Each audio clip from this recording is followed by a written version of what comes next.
Hi there, welcome to Dave in the Shed. I'm Dave and this is my little corner of the world, also known as the Shed Mahal. Now if you're into DIY, 3D printing and model trains, you've come to the right place. Now fair warning, I do things a little bit differently. I have cerebral palsy, which means sometimes things get a little bit creative around here, but hey, it just makes it more fun. So if you like making, fixing, and maybe even breaking things along the way, stick around.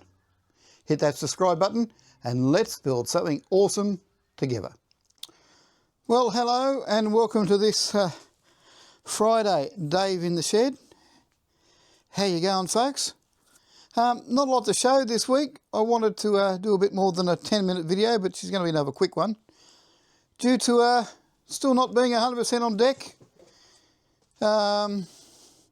So far as much, ended up in the local emergency room in the casualty ward early hours Sunday morning in severe pain. It's not a heart attack. They can tell me what it is, what it isn't, can't tell me what it is. Once again, get the line. It's side effects of new drugs. You have to give it time to get used to them. I'm going, oh. Yeah, very annoying. Okay, so not a lot done in the shed this week, so not a lot to report. The Garrett is still sitting here in pieces. I've been looking at where we're going to go with that. I think I'm going to reprint the body again. There's a few changes in that if I'm going to do a rebuild, I'm going to do a rebuild properly. So there's a few things I'm going to change and reprint that. I think we're pretty close on the tender and the water tank, but the body, I'm going to do a bit of a reprint, do a few changes. Yeah, anyway, there is one disaster. Oh, for those who are fans of Bunnings, apparently these sell out very quickly and they've been plugged on the social media, but the little mini Bunnings buckets are back. I don't know why I grabbed two of them, but I grabbed two of them for the people who are not sponsored by Bunnings, but for those people who are the Bunnings people, look, the buckets are back. I didn't know anything about. Apparently they're a repeat and they sold out really quickly last time. I didn't know anything about them. Anyway, disasters. Going to show you something that I've only just discovered this week, which is like done my head in. This will give some people a laugh. It won't. This is a newer. This is meant to be a ON3 dedicated KD height gauge, and I have one of the 3801, which is very lucky. You almost did a mech sacrificial earlier in the week. I thought, no, we'll leave it. We'll leave 3801. It's a good joke. So here is 3801, and have a look at this. This is a new, which I've only had a couple of weeks, or probably a couple of months, dedicated, proper, official ON30 height gauge, which is really good. Here is my old height gauge,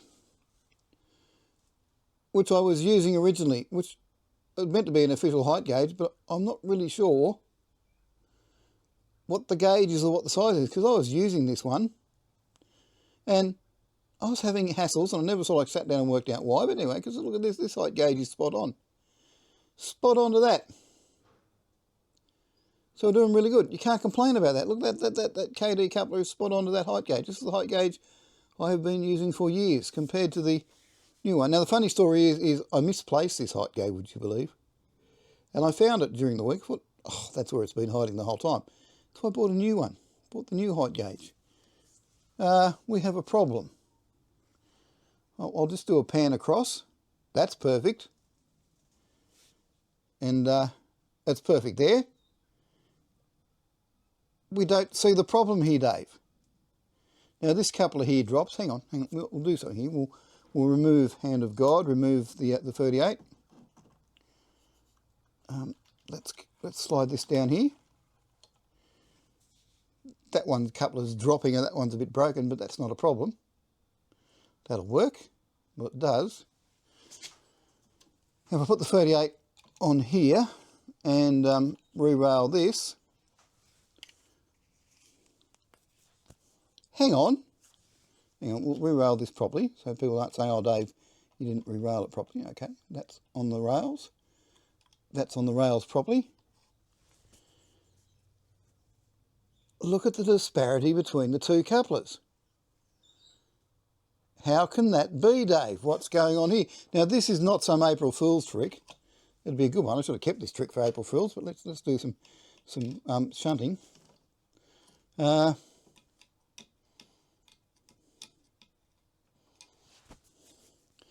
If I do the two KD height gauges,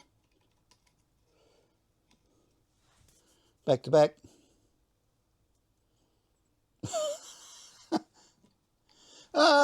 yeah, okay. Something strange going on here. Gonna have to sort out which one is. Well, I know which one I'm going to use officially from now on. This one, because that's closer to the next. Yeah.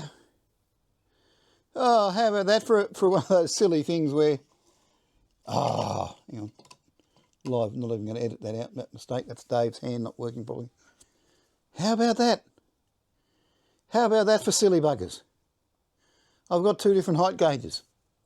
The old one and the new one are different. Anyway, I might have to lose that height gauge again because it's wrong.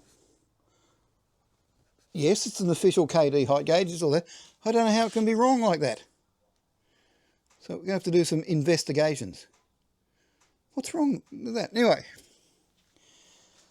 I have a mower here in the workshop we have to do a bit of an autopsy on. I don't know how long I've had this old Ryobi, but it's playing something silly. I was out at Mother's doing some work. Mother likes this one because it's got a mulcher attachment on it, so it's really good. You don't have to run a catcher, you can just mulch, but it's I think the switch is dicky in it. I've had a bit of a run with play with this morning. Definitely was playing up. I've tried battery sizes. It's not to do with Mum's only got the small batteries. I put my large battery in it and ran it the same problem. But I think I'm going to have to go and look through the old invoices to see when we bought it, to see if it's still under warranty. It may be under warranty, this one. I can't remember how long we've had it. It may be under the 5-year warranty. It may not be, but I'll have to go through some invoices and check. But even if I was going to go and ask for a new one, the new one aren't mulching mowers. They don't have the mulching attachment. So the benefit of this one is it's the mulcher. Now I think it's the switch. And we might do an autopsy video on that. Let me know in the comments if you're interested in seeing that, because I think the contacts in the switch, even though if I pull it really, squeeze it really, really tight, the thing works without a problem. But if I just hold it gently, that seems to be when it plays up. I think that's what I've come down to. So if you want to see an autopsy video on that, let me know. It looks like it's Phillips screws, although I will have to put a knife through the sticker, which we all know what it does. But anyway. Now, back to the thing about the height problem. Just a diversion because that's in the road. We'll push that out of the road. Back to the coupler height. I do know that most of my locos and rolling stock are at the right height. So we come over here and grab this height gauge.